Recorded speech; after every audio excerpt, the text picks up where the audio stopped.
अस्सलाम वालेकुम दोस्तों की हाल चाल है। जीवन रुख नूं हत्थीं धक्के ना मारो, साह दे दाणे चब्बो फक्के ना मारो। बाल खिडौणे वेंदा ए ते की होया, आपे टुर जावेगा धक्के ना मारो। हिरसां अगे मौत दुहाइयां देंदी रही, रैफल अगे वीर जे सक्के ना मारो।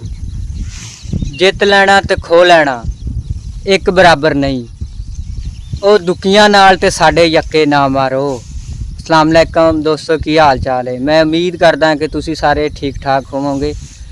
ਤੇ ਪੱਠੇ ਵੱਢ ਕੇ ਹਟੇ ਆ ਤੇ ਆ ਭਾਈ ਲੱਦਣ ਡਿਆ ਰੇੜੀ ਦੇ ਉੱਤੇ ਤੇ ਮੈਂ ਆ ਤੂੜੀ ਪਾਉਣ ਡਿਆ ਵਾ। ਆ ਦੇਖੋ ਤੇ ਮੌਸਮ ਵੀ ਜਿਹੜਾ ਨਾ ਬਾਰਿਸ਼ ਦਾ ਹੋਇਆ ਵਾ। ਤੇ ਮੈਂ ਭਾਈ ਨੂੰ ਕਿਹਾ ਵੀ ਛੇਤੀ ਛੇਤੀ ਲੱਦ ਲਾ, ਉਹ ਚੜਾਈ ਵੀ ਚੜ੍ਹਦੀ ਆ। ਇਹ ਨਾ ਹੋਵੇ ਆਪਾਂ ਇੱਥੇ ਵਿੱਚ ਹੀ ਫਸੇ ਰਹੀਏ ਤੇ ਬਾਅਦ ਚੋਂ ਤਾਂ ਖੋਤੀਆਂ ਵੀ ਮਾੜੀਆਂ, ਧੱਕਾ ਨਾ ਲੱਗੇ ਸਾਡੇ ਕੋਲੋਂ। ਤੇ ਆਹ ਸਾਡਾ ਕੰਮ ਆ। ਦੇਖੋ ਆ ਭਾਈ ਨੇ ਵੱਡੇ ਪੱਠੇ, ਪਹਿਲਾਂ ਮੈਂ ਨਹਾਣ ਕੇ ਪੱਠੇ ਵਢਾਏ ਆ, ਹੁਣ ਆ ਤੂੜੀ ਪਾਉਣ ਡਿਆ ਤੇ ਜ਼ਿਮੀਂਦਾਰੇ ਦਾ ਕੰਮ ਕਰਦੇ ਆ। ਹੋਰ ਤੁਸੀਂ ਸੁਣਾਓ, ਸਭ ਖੈਰੀਅਤ? ਮੈਂ ਉਮੀਦ ਕਰਦਾ ਕਿ ਬਸ ਇਨਸ਼ਾਅੱਲਾ ਇਸ ਤੋਂ ਵੀ ਅੱਛੀਆਂ ਮੈਂ ਵੀਡੀਓ ਬਣਾ ਕੇ ਭੇਜਾਂਗਾ।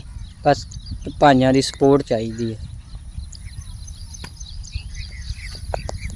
ਜ਼ਿਮੀਂਦਾਰ ਲੋਕ ਆ, ਅਸੀਂ ਜ਼ਿਮੀਂਦਾਰ ਤਬਕੇ ਤੋਂ ਬਿਲੋਂਗ ਕਰਦੇ ਹਾਂ।